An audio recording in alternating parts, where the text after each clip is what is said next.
বিসমিল্লাহির রহমানির রহিম। হযরত আবু হুরায়রা রাদিয়াল্লাহু তাআলা আনহু বলেন, আমি রাসূলুল্লাহ সাল্লাল্লাহু আলাইহি ওয়াসাল্লামকে ইরশাদ করতে শুনিয়াছি যে কিয়ামতের দিন মানুষের আমলের মধ্যে হইতে সর্বপ্রথম নামাজের হিসাব করা হইবে। যদি নামাজ উত্তম হইয়াছে বলে সাব্যস্ত হয়, তবে সে ব্যক্তি সফল কাম ও কৃতকার্য হইবে। অর্থাৎ যার নামাজে সে পাস করবে, বাকি অন্যান্য আমলে সে কি হয়ে যাবে? সাকসেস হয়ে যাবে। যদি ফরজ নামাজে কোনো ত্রুটি হইয়া থাকে, তবে আল্লাহ তাআলা ইরশাদ করিবেন, দেখো আমার বান্দার নিকট কিছু নফলও আছে কিনা। ঠিক কিনা?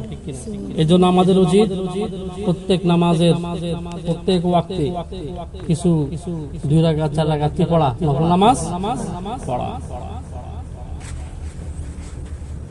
যাহা দ্বারা ফরজের ত্রুটি পূরণ করা যায়। যদি নফল থাকে, তবে আল্লাহ তাআলা উহা দ্বারা ফরজের ত্রুটি পূরণ করিয়ে দিবেন। অতঃপর এইভাবে বাকি আমল, রোজা, যাকাত ইত্যাদির হিসাব হইবে।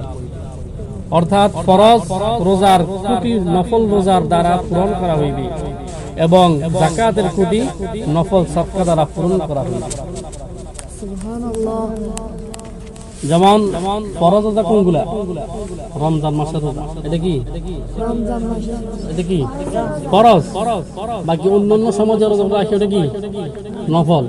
কিন্তু কোনো ব্যক্তির রমজান মাসের রোজা কোনো ভুল ত্রুটি হইয়া থাকে কমন, তাহলে ওই নফল গুলো দ্বারা কি করবেন? তার ফরজ গুলাকে পূরণ করে তাকে কথা দিবেন, বেহেশতে পাঠিয়ে দিবেন। ঠিক কিনা? এভাবে যাকাত, কারো যাকাতে ত্রুটি হয়ে থাকে, তাহলে আমরা যে দান করি না, এই দান করার কারণে যাকাতটা কি হয়? যে পরিপূর্ণ হয়ে যাবে। তারপর সে কোথায় যাবে? জান্নাতে চলে যাবে। আল্লাহ তাআলা আমাদেরকে 5 ওয়াক্ত নামাজ পাশাপাশি নফল নামাজ পড়ার তৌফিক দিক। আমিন। আল্লাহ আমাদেরকে রমজান রোজা এবং পাশাপাশি নফল রোজা রাখার তৌফিক দিক। আমিন। আল্লাহ আমাদেরকে যাকাত দেওয়ার তৌফিক দিক। আমিন। পাশাপাশি দান সাদকা করার তৌফিক দিক। আমিন।